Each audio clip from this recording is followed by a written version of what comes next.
अनीता, जब तुम्हें खाना ही नहीं बनाना है तो क्या करोगी? यह रहकर गांव जाओ, वापस सास ससुर की सेवा करो। कहते हुए गुस्से में अविनाश वापस ऑफिस चला गया। अविनाश की बातें अनीता के दिल को चीर कर रह गई। उसकी आंखों में आंसू आ गए, रोने लगी वह अपनी किस्मत पर। वैसे तो अनीता को आए दिन अविनाश के मुंह से यह बातें सुनने को मिलती थी कि अनीता, तुम बस यहाँ खाना बनाने आई हो। लेकिन हर बार अनीता अविनाश की बात को हंसी में उड़ा देती थी। लेकिन ना आज ऐसी हालत में अविनाश ने वही बात बोली तो अनीता को बर्दाश्त नहीं हुआ। वो खुद को रोक नहीं पाई और रो पड़ी। असल में अविनाश अनीता को लेकर मुंबई में किराए के मकान में लेकर रहता था। गांव में अविनाश की माँ जी और पापा जी रहते थे। अविनाश की शादी अभी 1 साल पहले ही हुई थी। शादी के 6 महीने तक तो अनीता सास ससुर के साथ गांव में ही रही। लेकिन 6 महीने बाद अविनाश उसे अपने साथ लेकर आया,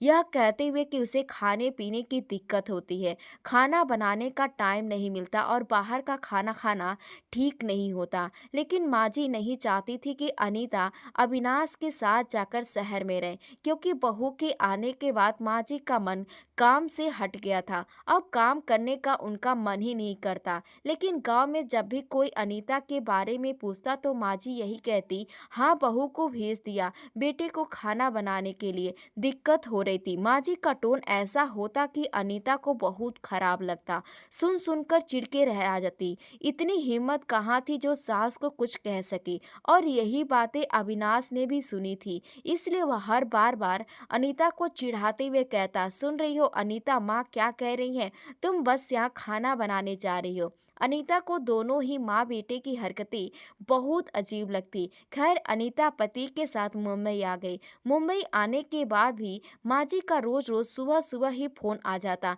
बेटे के पास। माँ जी कभी भी अनीता को फोन नहीं करती, उनका फोन बेटे के पास ही आता था, वो भी उस समय जब अविनाश घर पर होता था।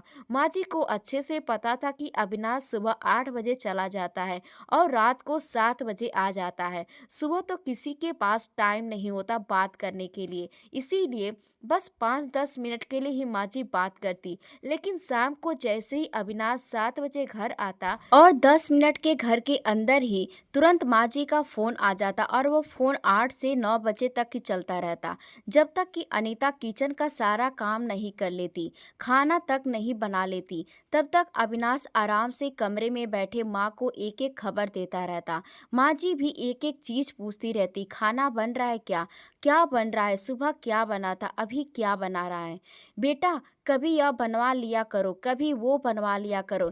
एक से एक नए नए पकवान का नाम बताती रहती और अविनाश भी मजे लेते हुए, माँ सही कह रही हो, कल बोलता हूँ अनीता को बनाने के लिए। अभी अनीता किचन में ही रहती कि फोन रखने के बाद अविनाश तुरंत अनीता से कहता, अनीता माँ ने कहा है कल बेसन की सब्जी बना देना। कहने को तो ये छोटी मोटी बातें थी, लेकिन देखा जाए तो एक तरफ से अनीता के ऊपर दबाव था। दूर रहकर भी सास का पूरा रुतबा उसके ऊपर रहता था कि साथ बाहर रहकर भी अपने मन का कुछ भी बनाकर खा नहीं सकती थी। दोनों टाइम के लिए फोन पर ही माँ जी कोई ना कोई पकवान बताती रहती और माँ का भक्त अविनाश एक खबर माँ को देता रहता। जैसे ही अविनाश ने अनीता से कहा कि अनीता, माँ ने बेसन की सब्जी बनाने के लिए कहा है, तो अनीता चिढ़कर बोली, कुछ नहीं। लेकिन अगले दिन उसने बेसन की सब्जी नहीं बनाई और कुछ भी नहीं बनाया। बस जैसे ही माँ जी का फोन आया, उन्होंने अविनाश से पूछा, बेटा बेसन की सब्जी कैसी बनी थी। पूछते ही अविनाश ने कहा, कहाँ बनाई माँ बेसन की सब्जी, क्यों बेटा क्यों नहीं बनाई, क्या बनाया उसने। माँ वही आलू गोभी की सब्जी बना दिया। मुंह बनाते हुए बोला अविनाश, अच्छा रोज रोज आलू गोभी खिलाएगी, बेसन की सब्जी के लिए बोला था ना, उससे बेसन की सब्जी नहीं बन रही, खाना ही बनाने गई है और वो भी मन से नहीं कर रही। ज़्यादा दिक्कत है तो भेज दो, इसमें अच्छा होगा तो खुद ही बनाकर खा लेना।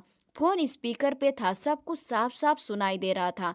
माँ की बातें सुन अविनाश भी माँ की हाँ में हाँ मिलाते हुए कहता है, हाँ माँ सही कह रही हो, एक खाना ही तो बनाने आई है, वह भी इससे नहीं हो रहा, इससे अच्छा तो भेज ही देता हूँ, गांव में जाकर सास ससुर की सेवा ही करे। इतना सुनते ही माँ जी जोर से खिलखिलाकर हंस पड़ी और वह हंसना किचन में सुनाई दिया। अनीता के दिल को चुभ जाती थी। अविनाश ऐसे तो जब भी माँ का फोन आता वह बिल्कुल ऐसे बात करता जैसे अनीता उसकी पत्नी ही नहीं, माँ की हाँ में हाँ मिलाता रहता। और जब अनीता कुछ कहती तो साफ साफ बोलता, अरे यार अनीता क्या है, थोड़ा बहुत हंसी मजाक चलने दिया करो। और माँ कहती है क्या करूँ अविनाश, ये हंसी मजाक नहीं, हंसी मजाक की भी कोई सीमा होती है। तुम्हें पता भी है मुझे कितनी तकलीफ होती है यह सुनकर कि मैं यहाँ खाना बनाने आई हूँ। तुम यह बताओ मैं यहाँ तुम्हारी पत्नी बन के आई हूँ या नौकरानी बन के आई हूँ या काम वाली बन के आई हूँ। अनीता की बात सुनकर अविनाश कहता है, अनीता ये तुम कैसी बातें कर रही हो। अविनाश मैं तुम्हारी पत्नी हुई, मेरा हक है तुम्हारे साथ रहना। अरे यार अनीता तुम तो सीरियस हो जाती हो, वो मजाक होता है बस। नहीं अविनाश, मुझे तुम्हारा यह मजाक बिल्कुल पसंद नहीं आता है। ऐसा लगता है जैसे मैं जबरदस्ती यहाँ पर आकर रहती हूँ, कोई पाप किया हो मैंने तुम पर, मुझे यहाँ लाकर मेरे ऊपर एहसान किए हो। उस समय तो अविनाश अनीता को मना लेता है, यह कहते हुए कि आइंदा से ऐसी बातें नहीं करेगा। लेकिन फिर वही सुबह का शाम नहीं होता, अविनाश सारी बातें ही भूल जाता। ऐसे ही एक दिन संडे को अविनाश अनीता घूमने रास्ते में ही माँ का फोन आ जाता है। बातों ही बातों में माँ जी अविनाश से पूछती हैं, बेटा बताओ तुम 5 बजे घूमने जा रहे हो, कब आओगे, कब खाना बनेगा और कब खाओगे, बहू खाना बनाकर जा रही है या नहीं। माँ जी आज हम बाहर ही खा लेंगे। क्या बेटा, जब तुम्हें बाहर ही खाना खाना था फिर लेकर क्यों गए उसे, उससे तो तुम्हें बाहर के खाना खाने से दिक्कत होती थी, और जब वो गई है तो बाहर ही खाओगे, फिर क्या फायदा उसे ले जाने का, इससे अच्छा भेज ही देते। तो उसे अनीता की सारी बातें सुन रही थी। आए दिन बेचारी अनीता को यही बातें सुनने को मिलती। उसे पति के साथ आए हुए 6 महीने ही हुए थे, लेकिन इस 6 महीने में एक दिन भी ऐसा नहीं गया जिस दिन उसे एहसास नहीं कराया गया हो कि वह यहाँ खाना बनाने के लिए आई है और उसका कोई अस्तित्व नहीं है। आज तक तो अनीता रही, सब कुछ बर्दाश्त करती रही, लेकिन आज जब उसकी तबीयत खराब थी, पूरी रात सर में दर्द, वह सो नहीं पाई थी और अविनाश को कोई फर्क ही नहीं पड़ा। उसने दवाई पानी दिया और वो सो गया, कहते हुए कि आराम हो जाएगा, और सुबह उठते ही ऑफिस जाते समय अपना लंच और सुबह के नाश्ते की उम्मीद कर रहा था।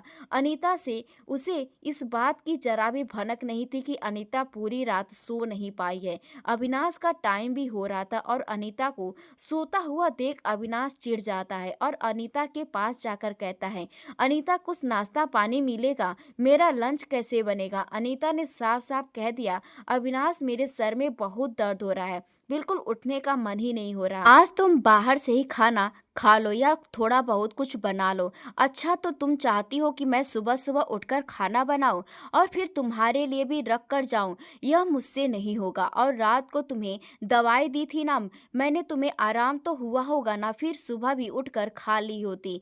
तुम्हें पता है कि मुझे 2 रोटी सुबह सुबह तो चाहिए ही चाहिए होती है, फिर भी तुमने नहीं बनाई। सच कहती है माँ, इससे अच्छा तुम्हें सोना ही, आए दिन तुम्हारा कुछ न कुछ लगा ही रहता है, तो तुम गांव में ही चली जाओ, वहीं जाकर सास ससुर की सेवा करो, यहाँ रहने से क्या ही फायदा है, फालतू के खर्च बढ़ाओगी। मेरा कहते हुए अविनाश तो ऑफिस निकल गया।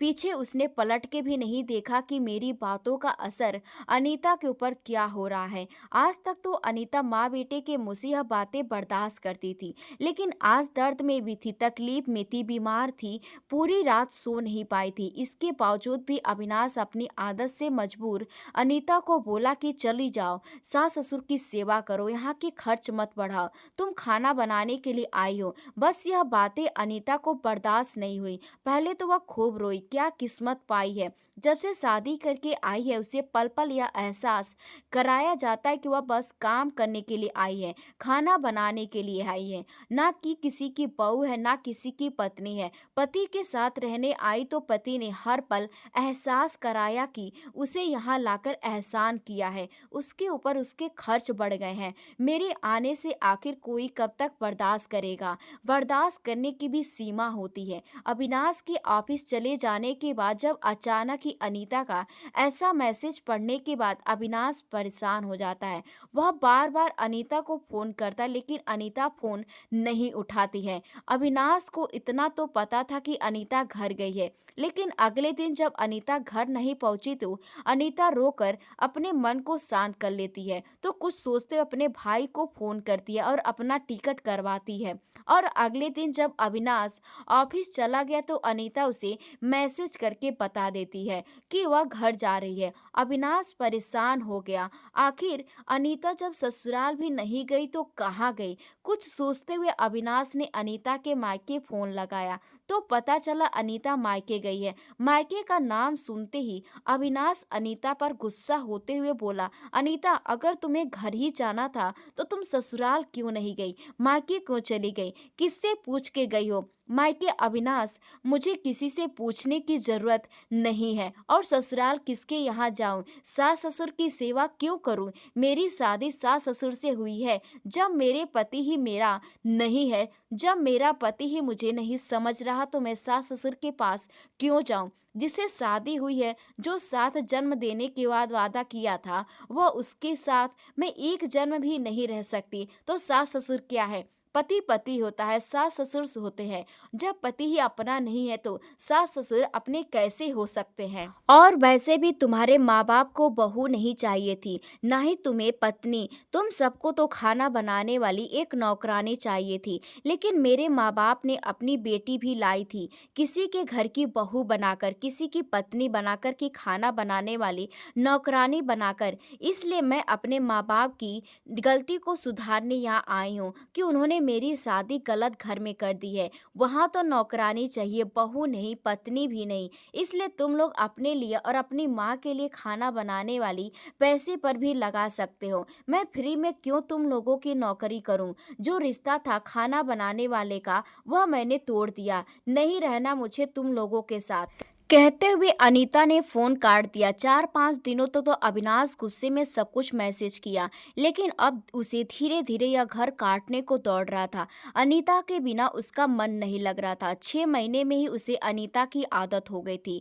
घर के कोने कोने में अनीता का एहसास बसा हुआ था। अविनाश का बिल्कुल घर में मन नहीं लगता, यहाँ तक कि जो घंटों तक माँ के साथ फोन पर बातें होती थी वह भी बंद हो गई थी। जब भी माँ का फोन आता अविनाश बेमन से थोड़ी देर बात करने के बाद फोन रख देता। एक दिन माँ ने अविनाश से कह दिया कि बेटा, अब ऐसे भी क्या दुख मनाना, अब अपने मन से निकली है। किसी से ना कुछ पूछा ना कुछ चाकर मायके बैठ गई है और तुम उसके दुख में दुखी होकर माँ को भूल गए। बात करने का भी मन नहीं कर रहा तुम्हारा। अरे मैं तो कहती हूँ कि 1-2 महीने देखो, इसके बाद कैसे मुंह उठाकर आएगी। पहली बार आज ऐसा हुआ कि अविनाश की माँ की बातें बुरी लगी। वो कहते हैं ना कि अहमियत तभी मिलता है जब इंसान दूर रहता है। माँ को तुरंत ही टोक से कहते हुए अविनाश ने कहा, नहीं माँ, सारी गलती मेरी है। तुम तो सास हो, तुम्हें क्या क्या कहूँ, लेकिन मैं तो उसका पति हूँ ना। मैंने उसे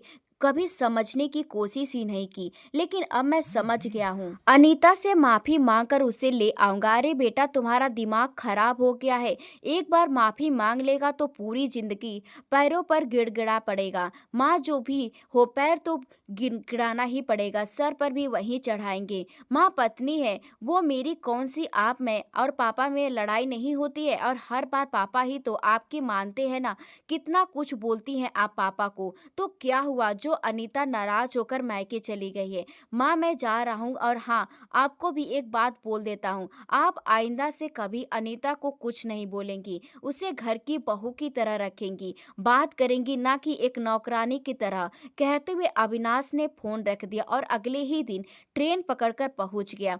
अनीता के मायके अविनाश को अचानक से सामने देख अनीता भी हैरान थी। फिर भी बनावटी गुस्सा लिए वह अपने कमरे में चली गई। पीछे पीछे अविनाश गया, पास बैठकर उसका हाथ अपने हाथों में लेते हुए कहा, अनीता मुझे पता है तुम बहुत नाराज हो, बहुत गुस्से में हो, लेकिन प्लीज हो सके तो मुझे माफ कर दो। मुझे अपनी गलती का एहसास हो गया है। मैं समझ गया कि मैंने माँ के साथ मिलकर तुम्हारा बहुत मजाक उड़ाया है, लेकिन मेरा विश्वास करो, मैंने माँ को भी समझा दिया है। अब वह तुम्हें कभी परेशान नहीं करेंगी और ना ही कुछ कहेंगी। मुझे एक मौका दे दो प्लीज, मेरे साथ घर चलो। तुम्हारे बिना मेरा उस घर में रहने का बिल्कुल भी मन नहीं कर रहा। नहीं अविनाश, तुम आज मुझे घर लेकर जाओगे, फिर कल से वही तुम्हारा शुरू हो जाएगा। अनीता की बातें सुन अविनाश चुप हो गया। थोड़ी दूर को सोचते हुए बोला, अनीता फिलहाल तो अब ऐसा कुछ भी नहीं होगा। अगर मेरे मुंह से कुछ भी गलती से भी कुछ निकल गया कि तुम खाना बनाने आई हो या तुम्हारी वजह से मेरे खर्चे बढ़ गए हैं, तो तुरंत अपनी मायके चली आना। मैं जिंदगी में तुम्हें कभी भी अपना मुंह नहीं दिखाऊंगा, लेकिन अभी प्लीज तुम मेरे साथ चलो। तभी पीछे से अनीता की माँ भी आ जाती है। अनीता के कंधों पर हाथ रखते हुए कहती हैं, बेटा गलती तो इंसान से होती है ना, और एक मौका तो देना बनता है। जब दामाद जी खुद चलकर इतनी दूर से तुम्हें मनाने के लिए आए हैं तो कुछ सोच कर ही आए होंगे ना। उन्हें अपनी गलती का एहसास हुआ है तभी तो आए हैं ना। एक बार उन्हें माफ कर दो। और दामाद जी, आप जानते हैं ससुराल में जब पत्नी की इज्जत एक पति ही नहीं करता तो पूरे परिवार में कोई भी नहीं कर सकता है। तो अनीता की इज्जत आपके हाथों में है। अगर आप उसको सबके सामने इज्जत देंगे, मान सम्मान देंगे, पूरे परिवार में किसी की भी हिम्मत नहीं होगी कि कोई उसकी तरफ आंख उठाकर भी देख सके। उम्मीद करती हूँ दोबारा से मेरी बेटी ऐसे रोते हुए कभी मायके नहीं आएगी, कभी नहीं। मैं वादा करता हूँ माँ, आपकी बेटी को वह जैसे चाहेगी वैसे रखूंगा। मैं वादा करता हूँ अनीता से ससुराल में कोई भी अनीता से कुछ भी नहीं कहेगा। अपनी पत्नी की इज्जत मैं वापस दिलाऊंगा। अविनाश का बदला हुआ रूप देखकर मैं अपने आने वाले जीवन की सुखद कामनाएं करते हुए एक बार फिर अनीता ने अविनाश का हाथ थाम लिया और चल पड़ी अपने सपनों की नगरी की ओर, जहां अब उसे घर की बहू और एक पत्नी का दर्जा मिलेगा, इज्जत मिलेगा, मान सम्मान मिलेगा। यह तो अच्छा हुआ अनीता की उसने समय रहते ही अपने हक के लिए कदम उठा लिया। अगर उसने सहना सीख लिया होता तो पूरी जिंदगी उसे जिल्लत के साथ उस घर में रो रो कर बितानी पड़ती, जिस घर में अब उसे इज्जत मिलने वाली थी। दोस्तों, उम्मीद करती हूँ आपको हमारी कहानी पसंद आई होगी। कहानी पसंद आई है तो वीडियो को लाइक करें, चैनल पर नए हैं तो चैनल को सब्सक्राइब करें, और हाँ, नोटिफिकेशन बेल को जरूर दबाएं ताकि अगली अपडेट सबसे पहले आपको मिले। धन्यवाद।